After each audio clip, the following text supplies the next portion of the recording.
दोस्तों हरे कृष्णा, स्वागत है आपका अपने YouTube चैनल यश भक्ति वीडियोस में।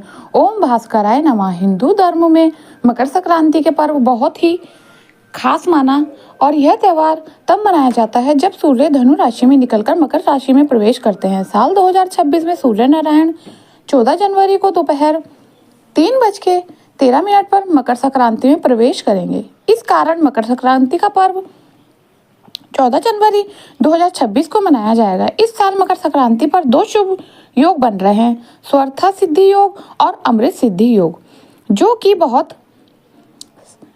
जो कि सुबह 7:15 से शुरू होकर अगले दिन सुबह 3:03 तक रहेगा। इस योगों में किया गया स्नान और दान बहुत शुभ माना फल देता है। मकर संक्रांति का पर्व सूर्य नारायण भगवान को समर्पित होता है और इस दिन माता गायत्री की पूजा करना भी बहुत शुभ होता है।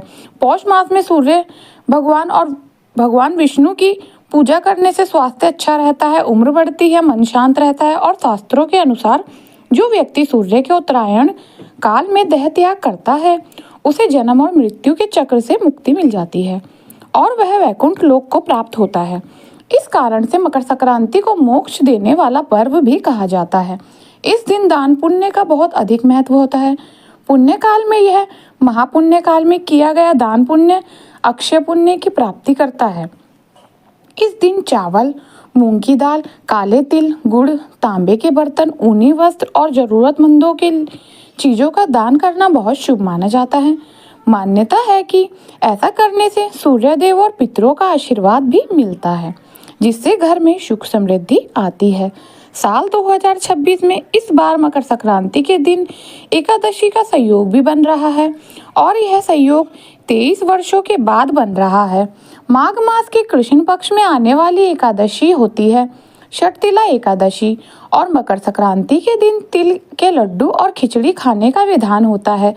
धार्मिक शास्त्रों में है, लेकिन क्योंकि मकर संक्रांति के दिन इस बार षटतिला एकादशी का व्रत भी रखा जाएगा, तो व्रती इस दिन नियमों के अनुसार अन्न का सेवन नहीं कर पाओगे और ना ही इस दिन अन्न से बने हुए भोजन का दान किया जा सकता है।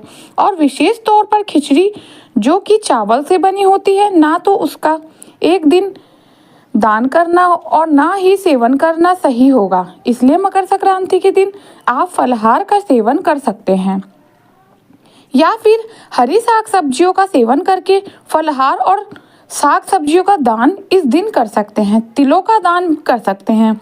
गुड़ का या दक्षिणा का दान दे सकते हैं। चावल या फिर अन्न का दान यदि आप मकर संक्रांति के अगले दिन करते हैं तो यह आपके लिए अच्छा होगा। ऐसे में यदि आप चाहते हैं मकर संक्रांति के साथ साथ एकादशी का पुण्य भी आपको प्राप्त हो, आपको दोनों ही व्रतों का ध्यान रखना चाहिए। जान लेते हैं पुण्यकाल और महापुण्यकाल का समय के बारे में। तो 14 जनवरी बुधवार को पुण्यकाल दोपहर 3:13 से 5:45 तक रहेगा। वही महापुण्यकाल दोपहर 3:13 से 4:58 तक रहेगा। इन दोनों मुहूर्तों में आप दान पुण्य आदि कर सकते हैं। 14 जनवरी को ब्रह्म मुहूर्त जो कि स्नान के लिए शुभ रहेगा, सुबह 5:38 से 6:25 तक रहेगा। सूर्य होगा सुबह 7:14 पर, सूर्य अस्त होगा शाम 5:57 पर और इस दिन राहुकाल दोपहर 12 बजे से 1:30 बजे तक रहेगा। मकर संक्रांति को हमारे देश में अलग अलग नामों से मनाया जाता है। कुछ जगह पर इसे संक्रांति, सकरात या फिर पोगला और उत्तरायण के नाम से भी जाना जाता है। वहीं कुछ जगह इस पर्व को खिचड़ी के नाम से भी जाना जाता है। वहीं पंजाब और हरियाणा में मकर संक्रांति को लोहड़ी के रूप में मनाया जाता है। इस दिन अग्निदेव और नई फसलों की पूजा की जाती है। इस पर्व के नवग्रहों की कृपा पाने के लिए खिचड़ी और गुड़ और तिलों का दान अवश्य करना चाहिए। अगर मेरा वीडियो आपको पसंद आया हो तो प्लीज़ चैनल को लाइक शेयर सब्सक्राइब करना ना भूलें। राधे राधे।